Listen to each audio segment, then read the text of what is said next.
Hey guys, welcome to the first game analysis. It's a new type of video I'm running where I get submissions from people and analyze their games and try to show you mistakes and points where the player played really well.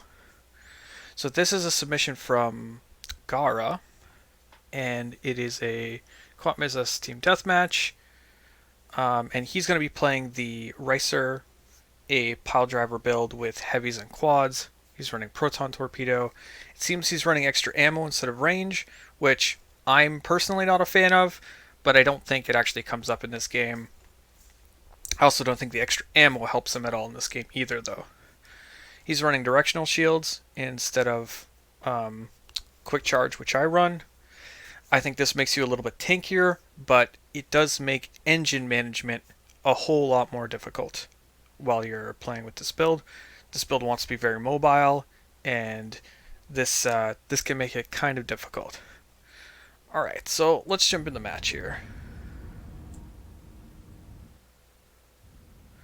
Just want a little bit of sound. So damage overcharge is down south here. He's gonna head over and go to pick that up. So I'm just gonna let this run. I will be pausing the video as we go along to talk about certain points. Yeah. So I'm still not sure how to fill dead air in these videos yet, so because this is the first one, there'll be a lot of so's and ums and things like that. I'll do my best. First thing we do, power to engines, fly over to the damage overcharge. This makes a lot of sense. You should be watching the minimap to see if anyone's following you to the damage overcharge. Alright, and this is going to be the first time I pause here. Alright, so if we pause, he's about to pick up damage overcharge, right? Now, when you're about to pick up a DO, one of the things you want to check is how much engine power you have left. So we're really low on engine power. And if we look at the minimap, we see that none of our teammates are that particularly close behind us. So they're not threatening to steal the damage overcharge because we want it, right? And also, there's absolutely no red ships because if there was any ships around, we would see them. If anyone comes within 15,000 meters of you, they automatically show up on your radar. So we know there's no enemy ships. We know there's no team ships coming. So what we want to do, especially at the beginning of the game, you want to wait because you don't want to pick up damage overcharge and be the first one into that fray because you're going to get focused and you can't do as much with it. So what I would do here is I just wait. And if a teammate was coming to take it, then I would take it. But if I could wait until I had maximum engine power, I would do that. Alright, so he doesn't do that. We're going to pick up DO, and off we go here. So pick up DO. Alright, now we're lining up on a gunship here. He's put his shields full forward, which is great against the gunship. However, we just saw someone to our left as we went up here, which means if they simply come around behind us, we have no shields in the back, and we're going to take a ton of hull damage. So I really don't recommend this full shields forward when you're going into the fray of a bunch of enemy players. It's good if you're absolutely positive no one's behind you, but otherwise, keep that balanced power going. Alright. So the other thing we're going to notice, and he gets this kill, but I'm going to rewind a little bit here. That was forward. Sorry about that. So it was here. Alright, so he comes up, and you're going to notice the first shot he takes, he's not in power to weapons. You should always be in power to weapons when you're shooting. And, like, try to switch as fast as you can, because it's a lot of extra damage, especially on a strike. So we're shooting, and then we switch. Now, it's still a quick kill. After we kill him, you notice we took a bunch of damage from behind here. Our shields from behind, like, that's they peeled our shield away and hit us on the hull immediately. And the missile also hit us pretty hard because we didn't retro in time. Alright, so now he retros. We're low on hull. we're kind of in the middle of the enemy team, and we're low on engine power. This is exactly where you don't want to be in Starfighter. So whenever something like this happens, you want to be thinking, I need to find cover. So from here, we could go down into the structure. We could go over here between the pillars and try to get behind a wall. We could literally just hug this bridge. But what we don't want to do is get aggressive. That's a great kill, but from here, you'd want to run. But instead, he gets aggressive. Now he gets a kill for it, but he dies. And dying with damage overcharge is really bad, because you can do so much with it. So now we're resetting. We're going to be out of the fight for a pretty long time. And we know how we died there. We had our shields in the wrong direction, and they shot us in the back. We didn't retro fast enough to break the missile. And then after we retroed, we didn't go hide. So now we're charging back in. See, again, we weren't in danger here. And we don't need to jump back into the fight right away. So stopping here and bringing our engines back to full completely before we engage would have been the prudent move. This is what I'm talking about with directional shields and how you have to play a much slower game. You have to let your engines come back constantly. Because if you don't, then you're constantly playing with no engines and you put yourself in dangerous situations.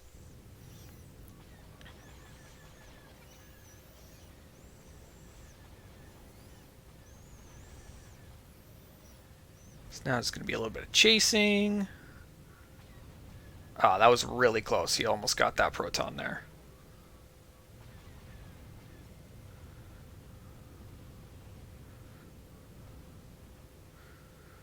So now he's kind of gotten away from us, really.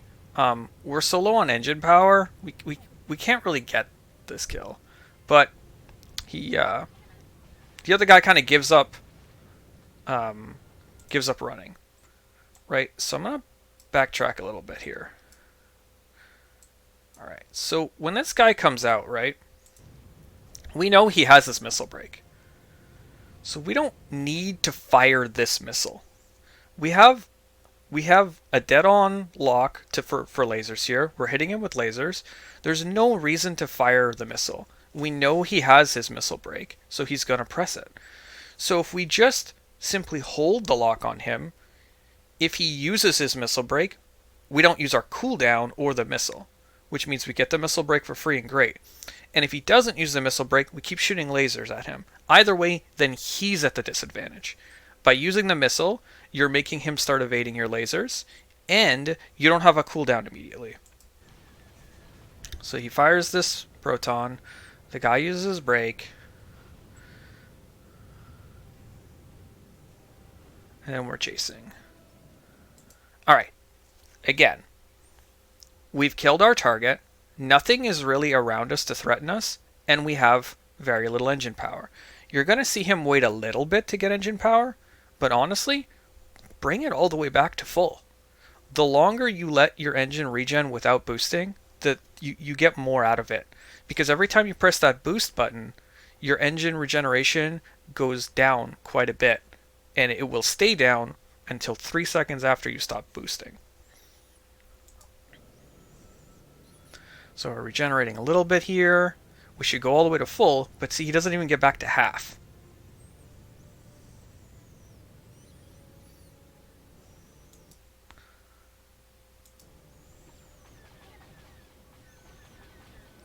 That's a good kill. Alright, so now we use our missile break here. We need to start looking for cover, right? We could probably do a little bit of damage to this guy, but right after that, we need to find cover.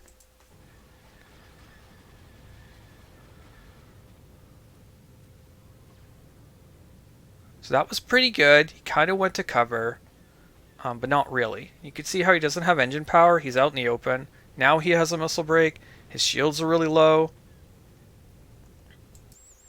Again, we're going to pick up damage overcharge here, but we don't have any shields. We don't have any engine, and there's not really any enemies around this damage overcharge. So he could go up and over it to get on the other side and wait, or he could just like kind of wait right here. But either way, this is a little bit more of a sketchy situation because it's so close to where the enemies are. You might not want to take the chance of giving it to, one of the enemies or a teammate or whatever. So I don't mind that he's picking this up. I'm just kind of talking in general. Always be thinking about, should I wait to pick this up to get more engine power or anything like that.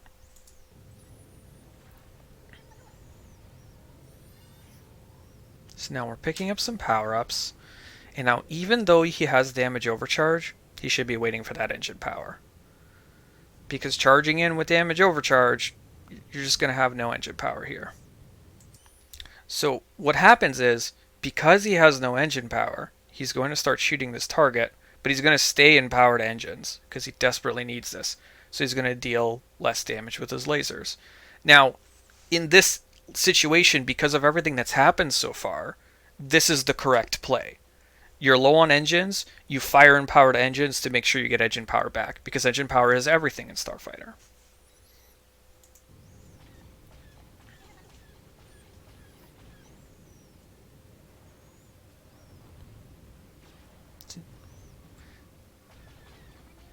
Oh, that's a really good kill.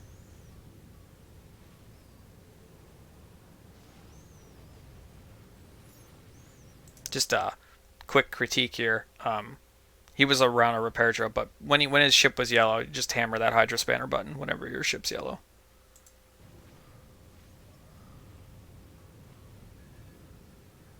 Fire Proton. We get a kill there. We're on this target.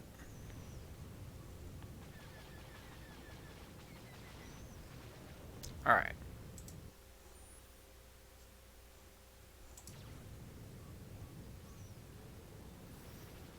Gotta use this missile break.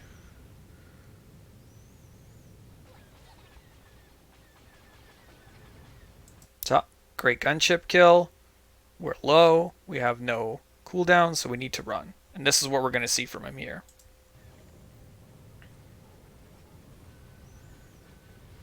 Turn around and run. He LOS'd that missile, and he got to here. Now here, we're safe. No one's after us anymore. So we need engine power, and we need shields. With directionals, you have the ability to cycle your shields. So they go back, and then they go front, and then they go middle. And if he does a full cycle, it'll take his full rear shields back here and give half to the front, which also will mean that his rear shields will be at half. Now what that does is you can have both shields regenerating shields at the same time so that you're regenerating your total shield pool faster.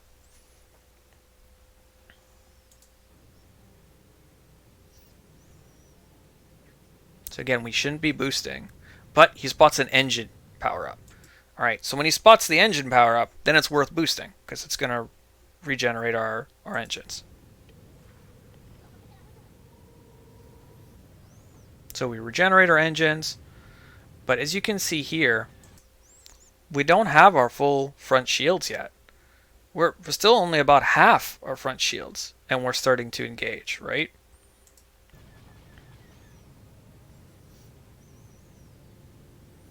Do have full engines. This guy turns around, he pops a cooldown, or he pops 2 cooldowns, and now we're engaging in a joust. It's already dangerous to joust a scout with cooldowns up, right? But we don't have our full front shields, and like this is a dangerous spot to be in already. But you can still win these jousts. You just have to get a little bit lucky here, especially against the scout. Now what happens, and why we die so fast, is he tries to cycle his shields from back to front. You never ever do this in a joust. The only time to cycle back to front is if you get shot by a railgun or a missile, and then you have time to cycle back for the next one. But anytime where they're shooting lasers or rocket pods or both, anything like that, as soon as you cycle back, you're going to take so much damage that you're just going to die. And that's what we see happen.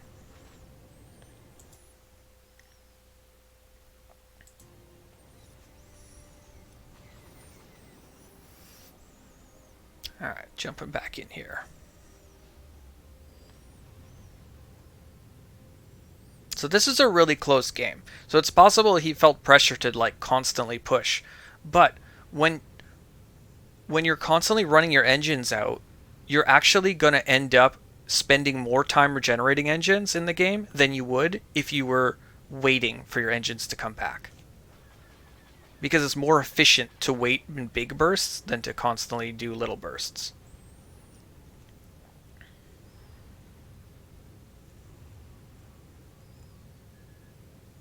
Almost got that proton. That would have been good. So this is dangerous. We're going into enemy territory. We don't have any engine power. It's not the end of the world, but kind of want to be conscious that we don't have any engine power. Force the missile break there.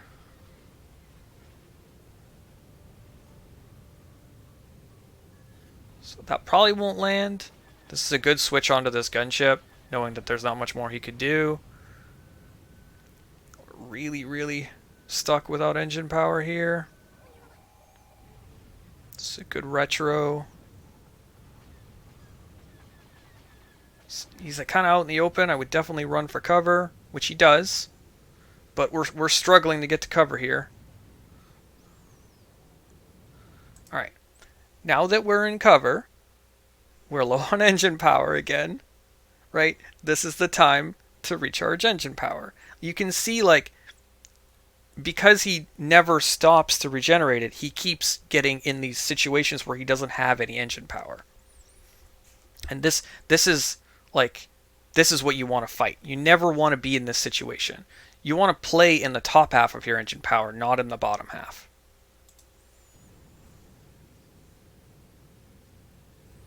So he kind of waits for like a third engine power, and then he goes charging in.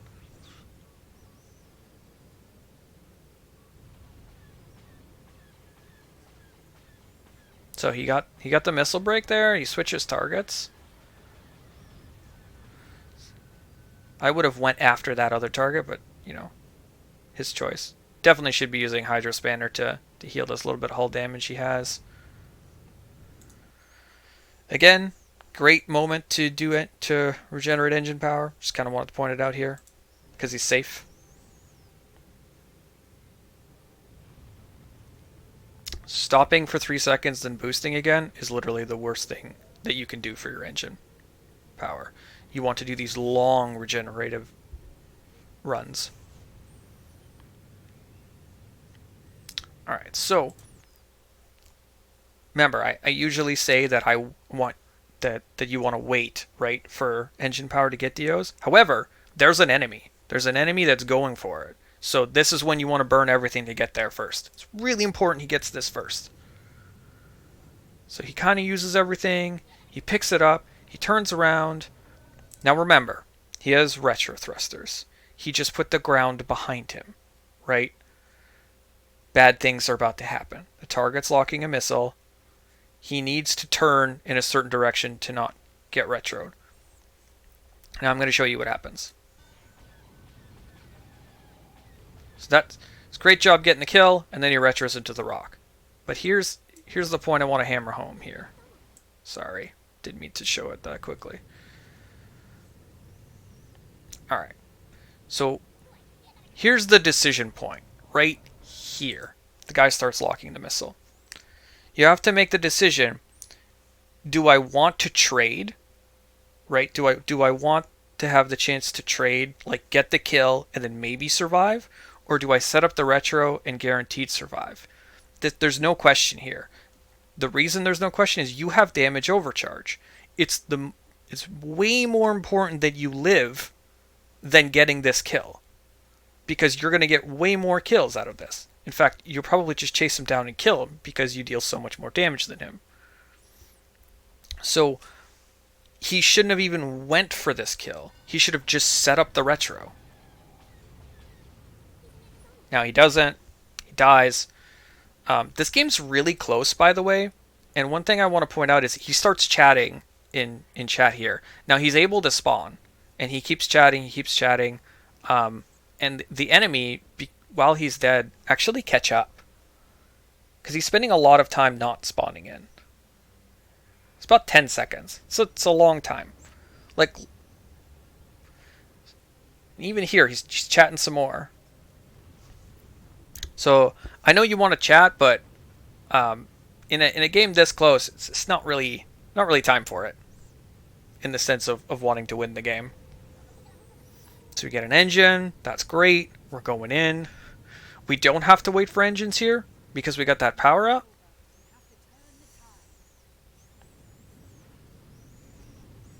He spots a gunship in behind enemy lines. Now look at this pathing here. This gunship is looking away from him, likely zoomed in. There's no one behind here. This is exactly what you want to do with this build. This is like one of the best moments in the video here.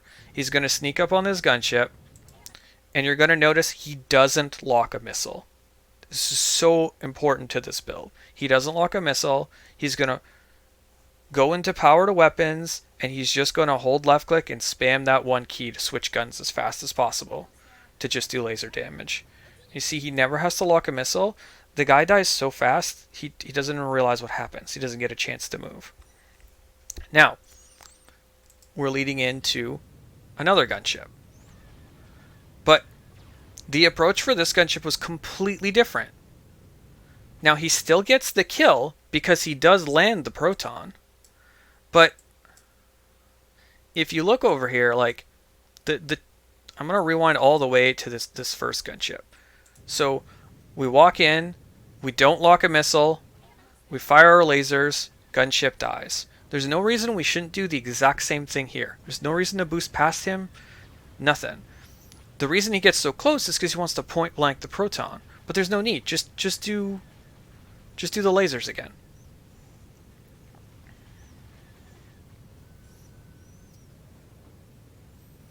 Now we're trying to find someone to kill because the game is really close. So now it's tied at 49. We're looking for another kill, and the game ends. So really well played by Gaa'ra. Don't forget, I'm calling out mistakes here, but there was a lot done very well. His aim was very good. He is protoning targets he needed to proton. He retroed most of the missiles he needed to. But a couple of points to look at would be engine management, especially with the build he's running, and